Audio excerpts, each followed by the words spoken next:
السلام علیکم ورحمۃ اللہ۔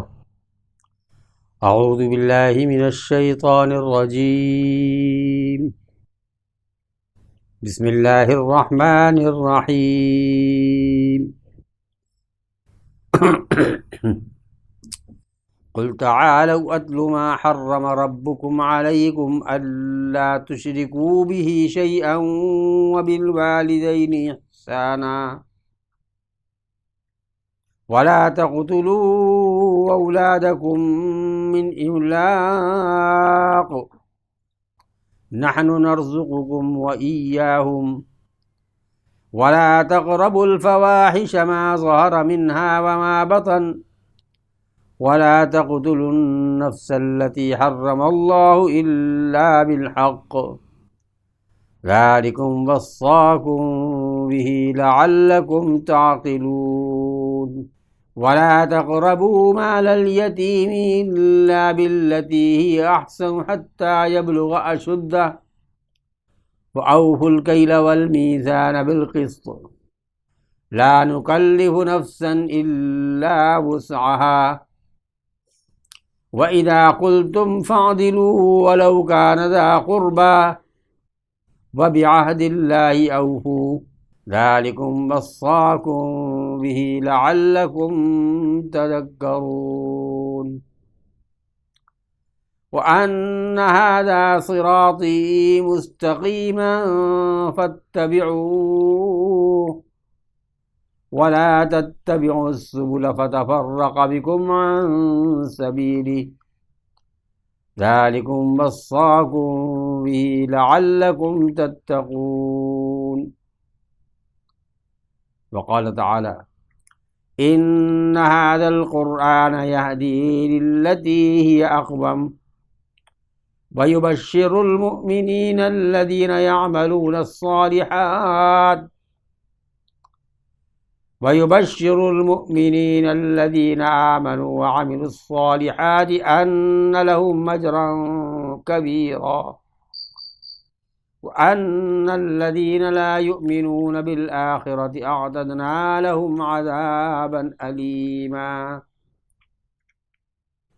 حاضرین محترم، میں نے ابھی آپ کے سامنے سورہ انعام کی آیت نمبر 151، 152 اور 153 تلاوت کی ہے۔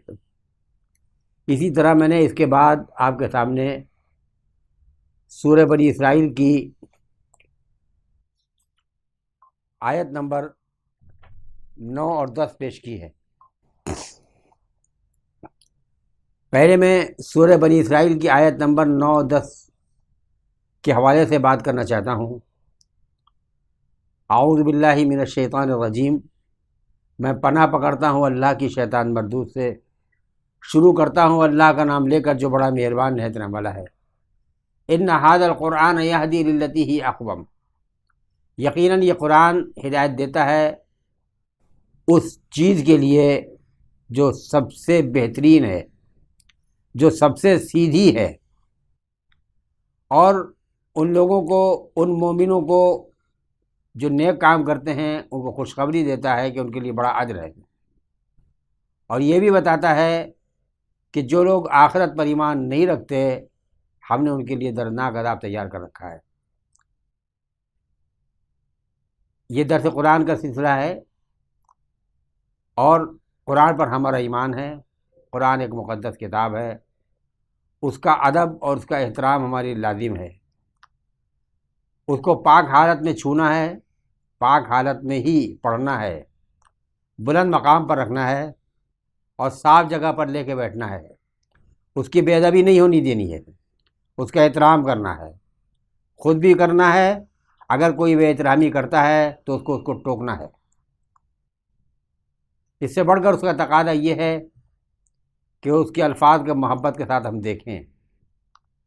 مزید تقاضا جب بڑھے گا تو اس کے الفاظ کو اپنی زبان سے ادا کرنا ہے، اور اس کی اتنی فضیلت ہے کہ اللہ کے رسول صلی اللہ علیہ وسلم نے فرمایا قرآن کے ایک ایک حرف پر 10 نیکیاں ملتی ہیں، اور جب کوئی انسان ایک صفحہ پڑھے گا تو کتنے حروف پڑھے گا اور کتنے نیکیاں کمائے گا۔ قرآن کو حفظ کرنا بہت ہی ایک سعادت مندی کی بات ہے. خوش قسمت لوگ ہی اس کو حفظ کرتے ہیں. یہ قرآن کی فضائل ہیں، قرآن کی عظمتیں ہیں جس سے لوگ وابستہ ہوتے ہیں. اللہ تعالیٰ ان کو برقرار رکھے. لیکن میرے بھائی، قرآن کی سب سے بڑی عظمت یہ ہے کہ قرآن ایک ہدایت نامہ ہے، ایک گائیڈنگ فیکٹر ہے، ایک زندگی کی روشنی ہے، زندگی کے طریقے ہیں، اور اس کو سمجھنا ہے اور اس پر عمل کرنا ہے. قرآن کا اصل مقصد یہی ہے کہ قرآن کو پڑھا جائے، سمجھا جائے، اس پر عمل کیا جائے. کیوں؟ اس کی وجہ خود قرآن بتاتا ہے کہ ان ھذا القرآن یہدی للتی ہی اقوم، کہ قرآن تو اس راستے کی رہنمائی کرتا ہے جو سب سے سیدھا ہے. دنیا میں بے شمار راستے ہیں، کبھی کسی انسان کا بنایا ہوا راستہ، کبھی ماں باپ کا دیا ہوا راستہ، کبھی برادری اور کنبے اور قبیلے کا دیا ہوا راستہ، کبھی ہمارے معاشی اور سیاسی اور سماجی اداروں کے دیے ہوئے اصول و ضابطے، کہیں ملک کے دیے ہوئے دستور و قوانین. یہ ساری کی ساری جگہ اپنی جگہ برحق ہیں، ہو سکتے ہیں، لیکن ان سب سے جو بہترین راستہ ہے اور اس راستے کا کوئی بھی دوسرا راستہ مقابلہ نہیں کر سکتا، وہ قرآن کا راستہ. ان ھذا القرآن یہدی للتی ہی اقوم، یہ قرآن اس راستے کی رہنمائی کرتا ہے جو سب سے سیدھا ہے. اس کا مطلب کلیئر کٹ یہ ہوا کہ قرآن نے جو اصول و ضوابط دیے ہیں، اگر ہم ان پر عمل پیرا ہوں گے تو سب سے زیادہ کامیاب ہوں گے، اور ناکامی سے مکمل طور پر ہم بچ جائیں گے. ناکامی سے بچنا ہے تو قرآن کے راستوں پر عمل کرنا ہوگا، اس سے رہنمائی حاصل کرنی ہوگی، اس کے اوامر و نواہی کو معلوم کر کے اس کے مطابق زندگی بسر کرنی ہوگی. قرآن مجید میں جب ہم پڑھیں گے تو ہمیں پچھلے اقوام کے واقعات ملتے ہیں، جنت و دوزخ کا تذکرہ ملتا ہے، اور انبیاء علیہ السلام کے حالات ملتے ہیں، اور بے شمار چیزیں ملتی ہیں ہم کو. لیکن جگہ جگہ جو چیزیں ایک بڑی تعداد ملتی ہیں وہ قرآن کے اصول و ضابطے ہیں بتائے ہوئے، جو انسان کو بتاتا ہے کہ ہمیں کیا کرنا ہے، کیا نہیں کرنا ہے. بہت آسان آیات میں قرآن نے متعدد مقامات پر ایسے اصول و ضابطے دے دیے ہیں جن کو معلوم کرنا بہت آسان ہے. مثال کے طور پر سورہ مومنون کی چند شروع کی آیتیں، سورہ فرقان کا رکوع آخری، سورہ بنی اسرائیل کی 2 مشہور رکوع، اسی طریقے سے سورہ معارج کی کچھ آیتیں، اور جگہ جگہ بکھری ہوئی آیات ہیں جو آسان طریقے سے ہم کو بتاتی ہیں ہم کو کیا کرنا ہے، کیا نہیں کرنا ہے. اسی کے پس منظر میں ہم اس آیت کو سمجھیں گے کہ ان ھذا القرآن یہدی للتی ہی اقوم، یہ قرآن اس راستے کی رہنمائی کرتا ہے جو سب سے سیدھا ہے. تو جب قرآن کا بتایا ہوا راستہ سب سے سیدھا ہے تو ہمیں قرآن کے بتائے ہوئے اصول و ضابطوں کو اس مد نظر رکھنا ہے. ابھی میں نے قرآن کے اصول و ضابطوں کے لیے جو متعدد مقامات کے حوالے دیے، اس میں ایک بہت اہم موقع ہے جو میں نے آپ کے سامنے سورہ انعام کی آیات پیش کی، اور وہ ہے آیت نمبر 151 سے لے کر اور 153 تک. اس میں بھی اللہ تعالیٰ نے بہت مختصر الفاظ میں، آسان الفاظ میں، انسان پر عمل کے لیے عمل کرنا آسان ہو جائے کچھ اصول و ضابطے بتائیں. ان میں بہت گہرائی جانے کی ضرورت ہے نہ وقت ہے، لیکن کافی ہے کہ اگر ہمارے پاس عمل جذبہ ہو تو ہم ان اصولوں پر عمل کریں، نتیجے کے طور پر ہم اس صراط مستقیم سے بہرہ مند ہوں گے جو ہمیں کامیابی کی طرف لے جاتا ہے. اب اس بنیادی تمہید کے بعد میں ان آیات کا ترجمہ اور تشریح آپ کے سامنے پیش کرتا ہوں. اعوذ باللہ من الشیطان الرجیم، میں پناہ پکڑتا ہوں اللہ کی شیطان مردود سے. بسم اللہ الرحمن الرحیم، شروع کرتا ہوں اللہ کا نام لے کر جو بڑا مہربان نہایت رحم والا ہے.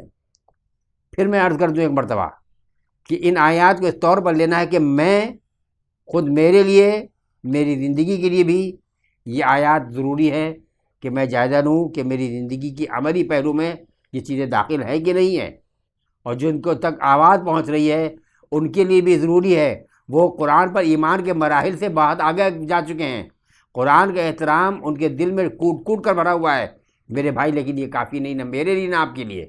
کافی اس وقت ہوگا جب میں بھی اور آپ بھی یہ طے کریں کہ ان آیات میں جو رہنمائی کی گئی ہے، جو اوامر و نواہی پیش کیے گئے ہیں، ان کو ہم اپنی عملی زندگی میں داخل کریں اور مکروہات سے بچیں. قل، آپ فرما دیے اے نبی صلی اللہ علیہ وسلم تعالوا آؤ اتل ما حرم ربکم علیکم اللہ تشرکوا بہ شیئا وبالوالدین احسانا، میں تم کو سناؤں تمہارے رب نے تم پر کیا حرام کیا ہے، اور حرام یہ کیا ہے کہ اللہ تشرکوا بہ شیئا، کہ اس کے ساتھ کسی کو شریک نہ ٹھہرانا۔ دیگر مقامات پر جو آیات ملتی ہیں اس سے صاف پتہ چلتا ہے کہ لا تعبدوا الا ایاہ، مت عبادت کرو لیکن اللہ کی۔ ایک جگہ فرمایا واعبدوا اللہ ولا تشرکوا بہ شیئا، اللہ کی بندگی کرو اور اس کے ساتھ کسی کو شریک نہ ٹھہراؤ۔ تو یہ جو شریک نہ ٹھہرانے والی بات ہے اس کے دو پہلو ہیں۔ اسٹارٹنگ ہوتی ہے اللہ کی بندگی سے، بات شروع ہوتی ہے کہ اللہ کے ہم کو عبادت کرنی ہے، اللہ سے بے نیاز ہو کر زندگی نہیں گزارنی ہے۔ زندگی میں اللہ کا پکارنے والا 5 مرتبہ پکارتا ہے تو ہمارا امتحان ہوتا ہے ہمارے ایمان کا کہ اللہ کے پکارنے والے کی پکار سننے کے بعد ہمیں نماز کی فکر ہوئی کہ نہیں ہوئی۔ اگر ہمیں نماز کی فکر ہوئی ہے تو اس کا مطلب اللہ کی ہدایت کو عملی جامہ ہم پہنانے کے لیے آمادہ ہیں۔ اگر یہ سوچا مولوی صاحب نے اذان دے دی ہے کچھ لوگ چلے جائیں گے ہم سے کیا مطلب ہے، تو میرے بھائی یہ قرآن پر ایمان کا تقاضا نہیں پورا ہو رہا ہے۔ قرآن پر ایمان کا تقاضا یہ ہے کہ ہمیں فکر کرنی چاہیے، اور بالخصوص ان حالات میں جب مسجد میں نماز پڑھنی مشکل ہو رہی ہو، ان ایام میں ان مراحل میں ہم کو جستجو کرنا چاہیے کہ جہاں نماز ہو رہی وہاں سنگن لیتے رہیں، اور نماز شروع ہونے سے پہلے اذان ہوتے ہی وہی وقت پہنچ جائے، تاکہ مسجد میں نماز باجماعت پڑھنے کا ہم کو سعادت مندی حاصل ہونی چاہیے۔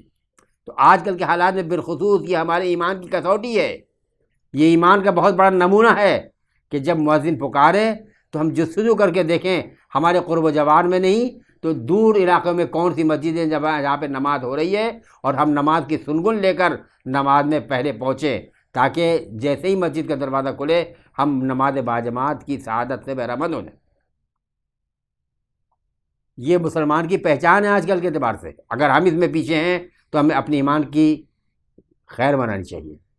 اللہ تعالی ہم کو نماز مسجدوں میں پڑھنے کی توفیق نصیب فرمائے۔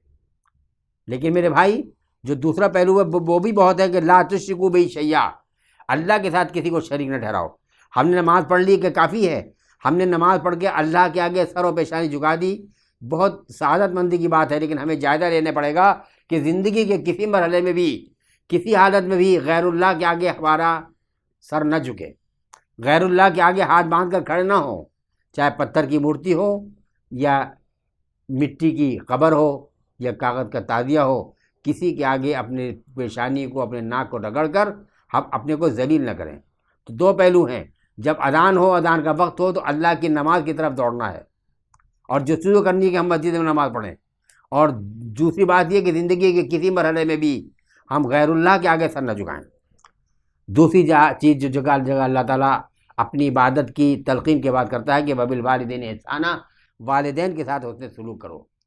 میں اس کے متعلق تفصیلی بات نہ کر کے سورہ بنی اسرائیل کی آیت کا حوالہ دینا چاہتا ہوں کہ والدین کے ساتھ حسن سلوک ہم کو کرتے ہی رہنا ہے، یہاں تک کہ اما یبلغن عندک الکبر احدہما او کلاہما، تمہاری موجودگی میں اگر ان میں سے ایک یا کوئی دونوں بڑھاپے کی عمر تک پہنچ جائے فلا تقل لہما اف، تو ان سے اف نہ کہنا، بلا تنہرہما، ان کو جھڑکنا نہیں، وقل لہما قولا کریما، اور ان سے شریفانہ انداز سے اور بھلے انداز سے گفتگو کرنا۔ تو والدین کے ساتھ اس نے سلوک کرنا ہے۔ ولا تقتلوا اولادکم من املاق، آج کل فیملی پلاننگ کا بہت چرچا چل رہا ہے بہت دنوں سے، کبھی دھمتا ہے کبھی بڑھ جاتا ہے، اور پلی یہ آتی ہے کہ اگر ہم نے بچے پیدا کرنے میں کمی نہ کی تو بچوں کو کھلائیں گے کہاں سے؟ اللہ تعالیٰ نے صاف فرما دیا نحن نرزقکم وإیاہم، تم کو جو روزی مل رہی کہاں سے مل رہی ہے؟ تمہارے ماں باپ کی شادی نہیں ہوئی تھی، تم پیدا نہیں ہوئے تھے؟ اگر تمہارے ماں باپ سوچتے کہ ہماری شادی ہو گئی اب ہم زندگی مزے کے ساتھ گزاریں گے، بچے پیدا ہوں گے تو ان کی روزی کی فکر کرنا پڑے گی، تمہارا وجود کہاں سے آتا؟ گویا وہ ریل کے ڈبے میں چلے گئے اور دروازہ بند کر دیا انہوں نے کہ اب کسی کے آنے کی ضرورت نہیں ہے۔ ضرورت نہیں تو میاں تم بھی تو اترو باہر، خود تو چڑھ گئے اور دوسرا آنا چاہتا ہے تو آنے نہیں دیتے۔ یہ سرتاسر زیادتی ہے، یہ ظلم ہے۔ اللہ پیدا کرتا ہے، اللہ روزی دیتا ہے۔ اس کے لیے میں صرف ایک بات بتانا چاہتا ہوں، آج سے 100 سال پہلے 50 سال پہلے جو کھیتی باڑی ہوتی تھی سال میں فصلیں بہت کم ہوتی تھی، بہت کم پیداوار ہوتی تھی، لیکن ادھر 50 سال میں 60 سال میں 70 سال میں اس قدر ڈیولپمنٹس ہو گئے ہیں، اور یہ اللہ نے سکھایا ہے سائنسدانوں کو۔ کھیتی سے متعلق جو ماہرین زراعت ہیں، ان کو اللہ نے سکھایا ہے، اور انہوں نے کسانوں کو تلقین کی ہے کہ کس طریقے سے کیا بیج ڈالنا ہے، کب کیسے گڑائی کرنی ہے، کب کیسے اس میں مطلب محنت کرنی ہے، اور کس طریقے سے اس کی کون کون سی کھیتی ہوگی، اور پیداوار بہت بڑھ رہی ہے۔ یہاں تک کہ لاک ڈاؤن کے پیریڈ میں بھی اس کی شکایت آئی کہ لوگ بھوکوں رگڑ رہے ہیں، لیکن یہ بھی خبریں آتی رہی کہ غلہ وافر مقدار میں موجود ہے۔ یہ نالاقی ہماری آپ کی ہے کہ ہم غلہ گوداموں میں اسٹاک کرتے ہیں اور سڑاتے ہیں اور دریاؤں میں پھینک دیتے ہیں، اور قیمت بڑھانے کے لیے اس کو تھوڑا تھوڑا نکالتے ہیں، حالانکہ اللہ تعالیٰ کے یہاں خزانوں کی کوئی کمی نہیں ہے۔ جب انسان کو پیدا کرنا چاہتا ہے اللہ تعالیٰ، اس سے پہلے زمین کے خزانے میں اس کو رکھ چھوڑ دیتا ہے۔ وَإِن مِّن شَيْءٍ إِلَّا عِندَنَا خَزَائِنُهُ، جو بھی چیز ہے اس کے خزانے ہمارے پاس موجود ہیں، بس یہ ہے کہ تمہیں نظر نہیں آتا۔ اور ہمارا معاملہ یہ کہ وَمَا نُنَزِّلُهُ إِلَّا بِقَدْرٍ معلوم، ہم اتنا ہی اتارتے ہیں جتنا انسان کی ضرورت ہوتی ہے، جو متعین ہوتا ہے، ایک متعین مقدار کے وقت اتارتے ہیں۔ جب انسان کی پیداوار بڑھ جاتی ہے، پیدائش بڑھ جاتی ہے، تو ہم زیادہ پیدا کرتے ہیں۔ تو میرے بھائی یہ غلط فہمی ہے، شیطان کا دھوکہ ہے کہ اگر بچے پیدا ہو جائیں گے ہم کہاں سے کھلائیں گے۔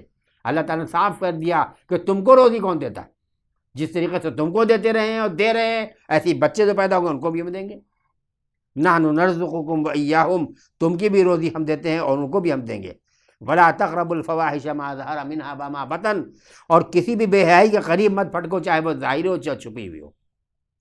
اس کے لیے میں تفصیلی بات نہ کر کے صرف ایک بات کرنا چاہوں گا کہ آج کل لڑکے اور لڑکیوں کے پاس جو اینڈرائڈ موبائل ہے، اور اس کے ذریعے سے نیٹ کے ذریعے سے جو بے حیائی کا سیلاب آیا ہوا ہے، کبھی اپنے بچوں کے گروپ میں اور نکال کے اور کبھی اس کو سینڈ کر کے، یہ سب ظاہری چیزیں ہیں۔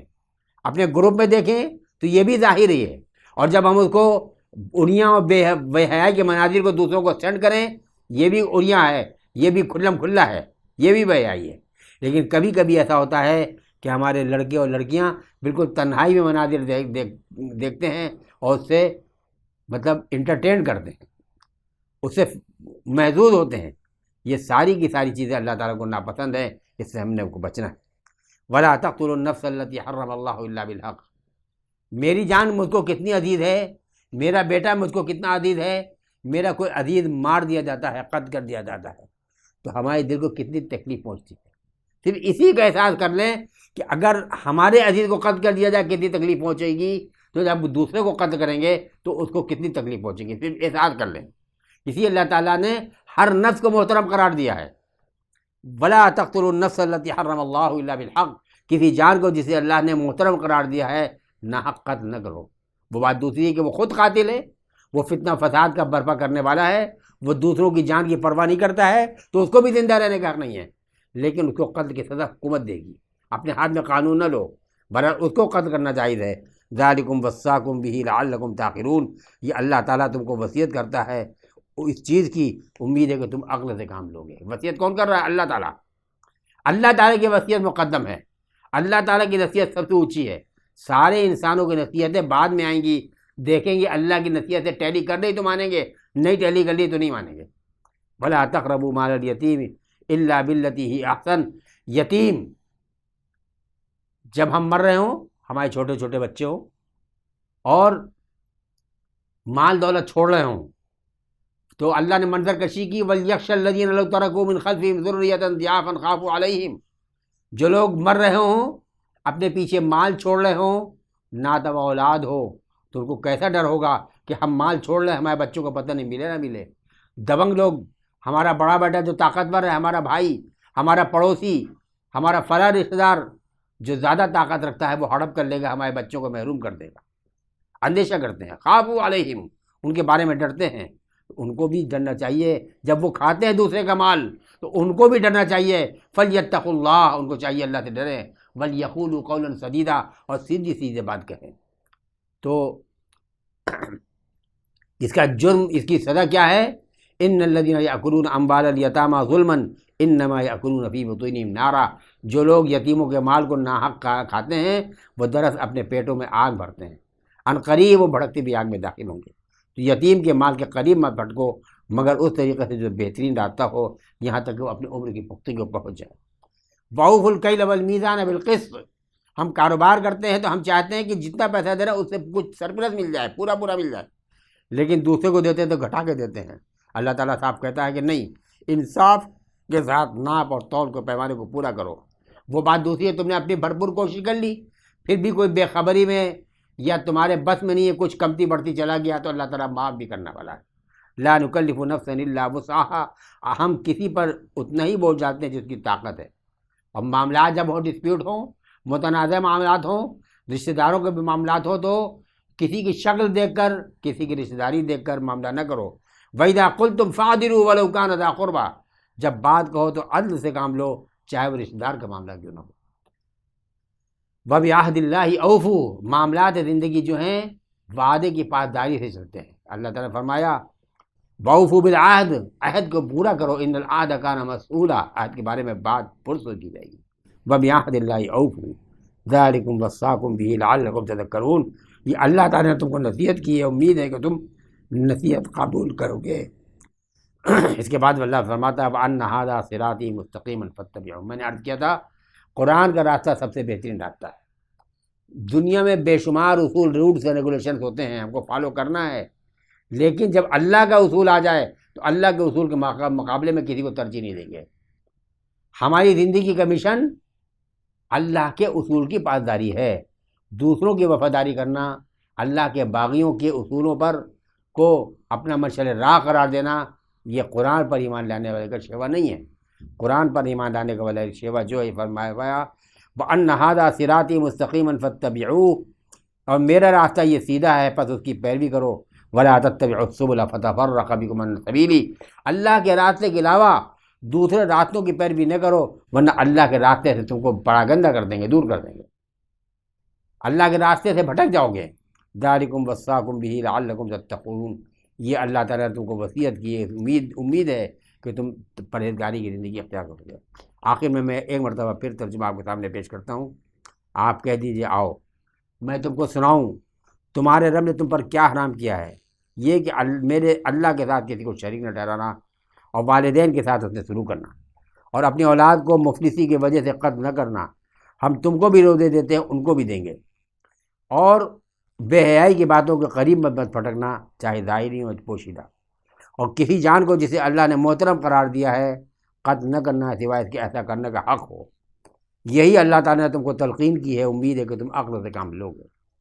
اور دیکھو یتیم کے مال کے قریب بھی مت پھٹکنا، مگر اس طریقے سے جو سب سے بہترین ہو، یہاں تک کہ وہ اپنی عمر کی پختگی کو پہنچ جائے۔ اور ناپ کو اور تول کو انصاف کے ساتھ پورا کرنا، ہم کسی جان پر اتنا ہی بوجھ ڈالتے ہیں جتنا اس کی طاقت ہے۔ اور جب تم کوئی بات کہو تو عدل سے کام لو، چاہے رشتہ دار کا معاملہ کیوں نہ ہو، اور اللہ کے عہد کو پورا کرو، یہ اللہ تعالیٰ نے تم کو تلقین کی ہے، امید ہے کہ تم نصیحت قبول کرو گے۔ اور دیکھو یہ میرا سیدھا راستہ ہے، اسی کے پر چلنا، اسی کا پیروی کرنا، اور اللہ کے راستے کو چھوڑ کر دوسرے راستوں پر نہ چلنا، ورنہ اللہ کے راستے سے تم کو بچلا دیں گے، ہٹا دیں گے۔ یہ اللہ تعالیٰ نے تم کو تلقین کی ہے، امید ہے کہ تم پرہیزگاری کے روش اختیار کرو گے۔ وآخر دعوانا الحمدللہ رب العالمین۔ ربنا تقبل منا انک انت السمیع العلیم وتب علینا انک انت التواب